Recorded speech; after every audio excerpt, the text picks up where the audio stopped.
Good morning, everybody. Well, I'm no politician, nation builder, or even organizer of men. I have no capacity in those, or no skills in those methods or those activities. But I have an idea. This idea was born out of an experience with Emily this morning. An idea that I think has potential, in a joking kind of a way, to revolutionize society. In a good way, I think. This morning I was up early, as I always am. I'm an early bird, and trying to rouse Emily from sleep. She takes after her mother. She likes to sleep in, stay up late, sleep in. And I was having the hardest time. And finally I got Emily up. I was saying, Emily, get up, Emily, get up, Emily, get up. And finally I got her up, and she came stumbling out into the common area there, and she was complaining. And I said, She said, I said, just think about it this way. The faster that you get up and you get on with it, the sooner it'll be this evening and you can relax and take it easy. And she complained. She said, but Daddy, it's always Mama telling me, go to bed when I'm not tired and get up when I am tired. It's true. Mama does most of that.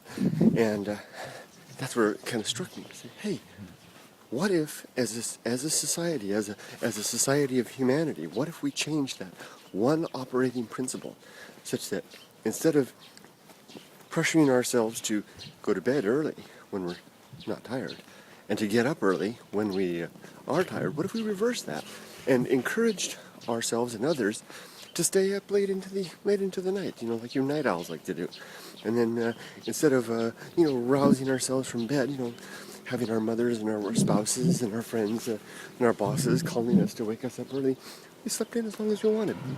What would be the result of such a change in society if that was viewed, if staying up late and sleeping in were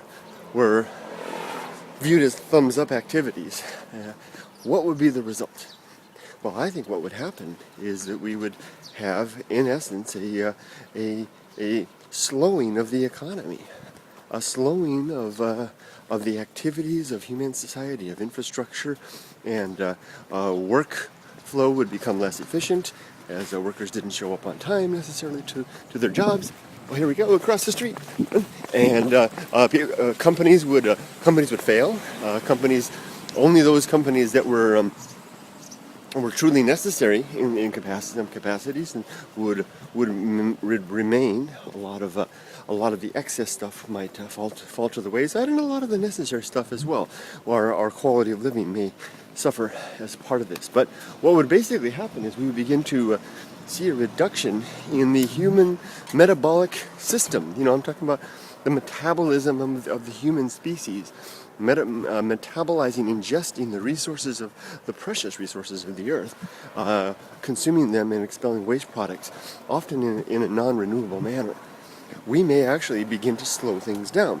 And we have this mindset coming from many experiences in the past that a growing economy is a healthy economy, that we want to push it forward and have it growing and have it stable and developing at all times. But we know that type of a methodology will only work in a system of infinite resources, which we don't have here. Maybe one day when we are able to, when we advance civilization, are able to harness directly the power of the sun and beam that power to every device on the planet, maybe then we'll have a cause and a case to make for infinite growth, or the effort towards infinite growth.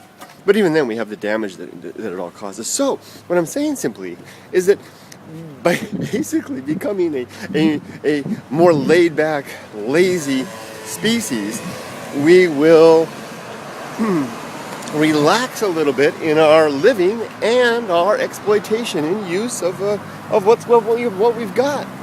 And I think we might live a little better. We might have a little more fun. Now, sure, some things would really suffer, like medical systems and a lot of the things that we take for granted that have allowed us to live longer and enjoy a greater population. A lot of those things might suffer as well. But who's to say that that's necessarily a good thing? I'm going to quote, I can't remember his name, there's a comedian popular on YouTube that I ran across recently. I think he's in Florida. He's a Hispanic fella in the United States. And one of his key lines is, I can't remember what he says. I wish I could remember his name. I was wrong. He's a big fat guy. Oh, fluffy. He always talks about being fluffy. Not fat, I'm not fat, I'm fluffy. And one of the things he says is that, he says, the tacos, and he said something about tacos are going to kill him, and someone says, well, wouldn't you want to live longer? He says, not if I can't eat tacos.